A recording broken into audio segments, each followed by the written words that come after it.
만수무강원의 기와 너머로 붉은 노을이 길게 드리워지면 정적을 깨는 녹그릇. 부딪히는 소리가 복도를 따라 요란하게 울려 퍼집니다. 고단한 하루를 보낸 노인들에게 유일한 낙이 되어야 할 저녁 식사 시간이 돌아온 것이지요. 하지만 이곳의 식사 시간은 단순히 배를 채우는 시간이 아니라 각자의 처지와 계급을 확인하는 가장 잔인한 순간이기도 합니다. 복도 끝에서부터 풍겨오는 고소한 기름 냄새와 달콤한 과일 향기는 노인들의 마른 입안에 침을 고이게 만듭니다. 간병인 돌쇠는 무거운 녹반상을 들고 분주하게 움직이며 방 안의 공기를 휘젓고 다닙니다. 그의 발걸음이 멈춘 곳은 역시나 창가 햇살을 독차지하고 있는 부유한 노인 김만석의 앞이었습니다. 상 위에는 김이 모락모락 나는 뽀얀 전복죽과 노릇하게 구워진 소고기 육전, 그리고 제철을 맞은 신선한 나물들이 정갈하게 놓여 있었습니다. 김만석은 당연하다는 듯 젓가락을 들어 두툼한 육전 한 점을 입에 넣고는 만족스러운 표정으로 오물거립니다. 그 고소한 냄새가 좁은 방 안을 가득 채우자 다른 노인들은 마른 침을 삼키며 자신의 차례를 기다릴 뿐입니다. 김 어르신, 오늘은 특별히 전복을 넉넉히 넣으라고 주방에 일러두었습니다. 이 육전도 각 부쳐낸 것이라 아주 야들야들할 겁니다. 부족하시면 언제든 말씀하십시오. 허허, 역시 돌쇠 자네가 내 입맛을 잘 아는구먼. 전복이 아주 실해서 기력이 절로 나는 것 같네. 수고했네. 돌쇠는 김만석의 수발을 다 들고 나서야 귀찮다는 듯 이 진사의 앞으로 다가와 투박한 나무 쟁반을 내려놓습니다. 그 위에는 전복죽 대신 물을 잔뜩 타서 알갱이조차 희미한 묽은 죽 한 그릇과 시큼한 냄새가 나는 시든 나물 한 종지가 전부였습니다. 이 진사는 자신의 앞에 놓인 초라한 밥상과 옆자리에서 풍겨오는 고기 냄새를 번갈아 보며 멍하니 앉아 있었습니다. 평생 선비로 살며 청빈함을 덕으로 여겼으나 이토록 노골적인 차별 앞에서 느껴지는 비참함은 생전 처음 겪는 종류의 것이었습니다. 소스에 따르면 요양원의 식재료비는 전액 본인이 부담하는 비급여 항목이기에 지불하는 은전의 양에 따라 밥상의 질이 결정되는 법입니다. 한 끼에 3,500원짜리 급식과 7,000원짜리 만찬의 차이가 이 비좁은 방 안에서 매일같이 반복되며 노인들의 마음을 갉아먹습니다. 이보게 돌쇠야. 내 아들이 분명 모자람 없이 챙기겠다고 했는데 반찬이 고작 이 시큼한 나물 하나뿐인가? 내 평생 이런 멀건 죽은 처음 보네만. 아이고 진사 어르신. 나라에서 대주는 쌀로만 끓인 죽이니 이 정도면 감사히 드셔야죠. 육전이나 전복은 아드님이 따로 별전을 보내셔야 올릴 수 있는 특별 식단입니다. 보내준 돈만큼만 나오는 게 이 바닥 이치 아닙니까? 돌쇠의 퉁명스러운 대답은 이 진사의 가슴에 비수처럼 꽂혔습니다. 이 진사는 떨리는 손으로 숟가락을 들었으나 도저히 목구멍으로 죽이 넘어가지 않았습니다. 옆방에서는 김만석이 후식으로 내온 달콤한 배를 아삭거리며 먹는 소리가 들려옵니다.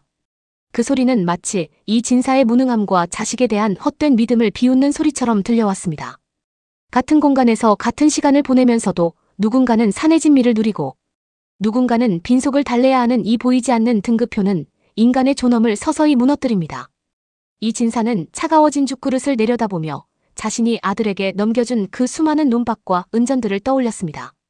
은전 한 푼의 무게가 노년의 자존감을 결정짓는 냉혹한 현실이 만수무강원의 화려한 등불 아래 어둡게 깔리고 있었습니다. 보신 것처럼 만수무강원의 식탁은 은전의 높이에 따라 그 높낮이가 정해지고 있었습니다. 전복죽과 물탄죽, 그 사이에 놓인 것은 단순한 음식이 아니라 노인의 존엄이었습니다. 식사 비용이 전액 본인 부담인 비급여라는 점이 이런 잔인한 풍경을 만들어내고 있군요. 하지만 더 큰 문제는 이런 차별이 단순히 먹는 것에만 그치지 않는다는 점입니다. 인력이 부족한 상황에서 간병인의 손길 역시 선택과 집중의 논리를 따르게 되는데요. 도움의 손길이 절실한 야간, 이 진사님에게 닥친 비극적인 방치의 순간을 다음 보도에서 이어가겠습니다. 만수무강원의 밤은 낮의 화려함과는 달리 깊고 무거운 정적만이 가득합니다. 창살 사이로 스며드는 차가운 달빛은 낡은 창호지를 타고 들어와 방 안의 초라한 풍경을 더욱 쓸쓸하게 비추죠. 이 진사는 좁은 자리에서 몸을 뒤척이려 하지만 마음대로 움직여지지 않는 다리는 그저 천근만근 무거울 뿐입니다. 낮 동안 마신 물탄 묽은 죽 때문인지 아니면 차가운 방바닥의 한기 때문인지 아랫배가 묵직해지며 신호가 오기 시작하죠. 그는 조심스럽게 옆에 놓인 호출용 작은 종을 흔들어 보지만 멀리서 들려오는 것은 다른 노인들의 가쁜 숨소리와 마른 기침뿐입니다. 실제로 이곳 만수무강원과 같은 시설에서는 요양, 보호사 1명이 무려 7명에서 10명에 이르는 노인을 동시에 돌봐야 하는 실정이지요. 24시간 운영되는 시설의 특성상 3교대로 근무가 돌아가기에 실제 1시간대에 상주하는 인력은 턱없이 부족할 수밖에 없습니다. 어느 한 분이 화장실을 가고 싶어 할 때 다른 방에서는 낙상 사고가 일어날 수 있고 또 다른 곳에서는 치매 노인이 벽을 두드리는 아수라장이 펼쳐지기도 하죠.